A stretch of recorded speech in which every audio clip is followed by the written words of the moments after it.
welcome back. Chad Donnelly is here from, and tell me if I'm saying it, SnowGlobe, and it's a some sort of a hootenanny is what my information says here. Am I saying it right? The SnowGlobe. SnowGlobe. Yeah, I've never heard that one. No? No, it's close though. Is it proper to call it a hootenanny with kind of folk music? What is a hootenanny? A hootenanny is folk music, man. That's like from the 70s. The hippies all get together and do their, It's a little bit of that. A little bit. I had my family out here last year. They said that they had some flashbacks. Yeah. So. SnowGlobe. Good job bringing it to town. I know there was a little controversy last year. Some people, whatever. This is what this town needs. It's great that you've put together something so big and so brings so many people to our town and brings a good group of people here.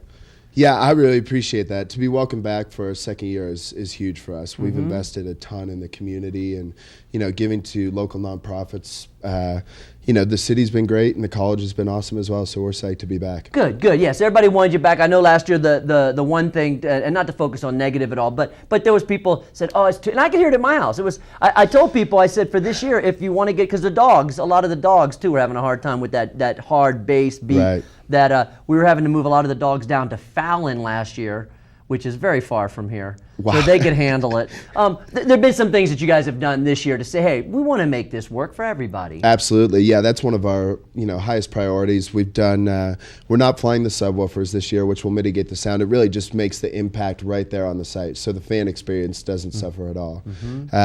We've done that. We've flipped the stage to the opposite side of the field, so the majority of the sound will travel a different direction. So, yeah, we've done a number of different things. So this year you're gonna have the problem. People are gonna say, "Oh, the spotted owls all flew away." Like it's always gonna be somebody. It will always be something. Absolutely. And the snow's got to help, because last year when you did it, there was no snow on the ground. The snow will help a ton. Yeah, this is the dream. Now that we have the snow, wait till you see the site. I mean, it's beautiful. Yeah. It looks the way that we always envisioned it. Yeah, last year was really unique, and I remember thinking, God, I hope this works with a lot of snow. Well, you're finding out this year, is it all getting set up okay with this? It's awesome. Yeah, we certainly had some challenges, some flights that were delayed, the pass closing, but yeah, it looks incredible. Yeah. So the event, let's just talk about it. Starts today. Correct. Yeah, and then goes through New Year's Eve. Right.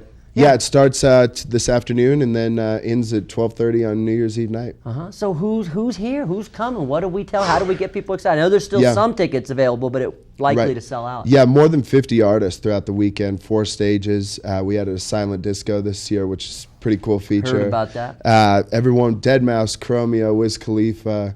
The undercard is what I'm most excited about. Acts like Polisa, Grizz, Grammatic, Bauer, Flosstradamus, all over the board. Yeah, ton of diversity. There's something for everyone, for sure. And what kind of music? I mean, for people, there's a lot of people in town maybe came here for skiing, for riding, don't know anything about this. Give them the big overview of what SnowGlobe actually is and what your vision has been. Absolutely, yeah. From the programming aspect, there's diversity. It's an eclectic lineup.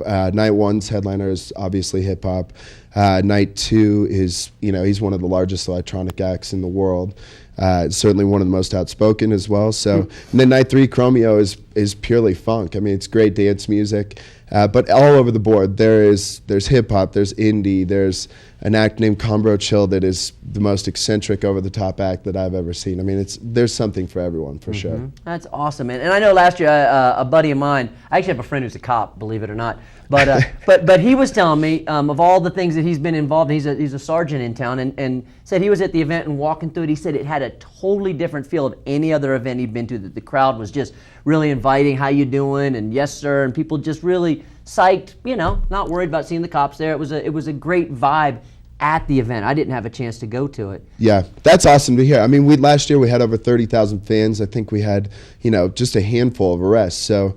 When you look at it, and that was the other thing you said. Not many, Yeah, less than like 1/10% of our fans have any issues, and nothing violent. I mean, it's a really, really good crowd. It's an awesome crowd. It's always interesting to me, like all we do in this town. I mean, you live in Colorado, so that area. These ski resorts are trying to bring tourism to.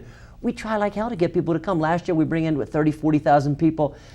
And there's people in the community, you're going, God, we're going to work with it. You guys are making it better this year. How bad is it for you as a promoter to have that phone blowing up today? Day of the event. You must be so busy. Right. But Chad, hook me up. I got to get tickets. Yeah, Is that's frustrating. You know, it's It is, frustrating isn't it? because we work so hard and we feel like the prices are awesome. You know, and we're a very small company. We're an independent company. We're not an AEG or a Live Nation. So, you know, we trying to pay the bills. Trying to pay the bills, and you know, just we want it to be an incredible event. Again, like I said, you won't find a 3-day festival pass with this type of talent for $150 anywhere in the U.S. Where do people park? How do they get to the show? Isn't there a shuttle that works people Absolutely, in there? yeah. The shuttle's huge for us, not only from a greening perspective, but most importantly for safety. So you purchase your shuttle pass online. There's 2 different routes from State Line.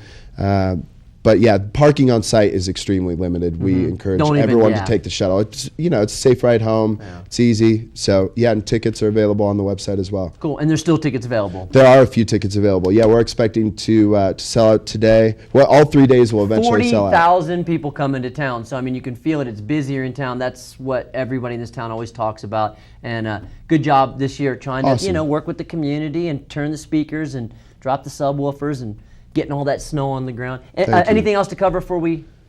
No, I think that's it. Yeah, good. Just one last thing on the community. We're giving to a couple of different nonprofits, the Boys and Girls Club, which we're extremely excited you better, about. Huh? So. You got to do that. Everybody's watching. Everybody's watching. Everybody's watching. Oh, that's yeah, the kids. You know, I hate to do that stuff, but everyone says, do you guys give to nonprofits? You got to give it to the kids. That's right. You better do something for the kids, and you better do something for the environment while you're here. I know. I'll be on my best behavior. Way to give back. Chad Donnelly from SnowGlobe, the founder of SnowGlobe. So we'll take another quick break and be back with more of Todd today. Stay with us. Right on, awesome. Dude.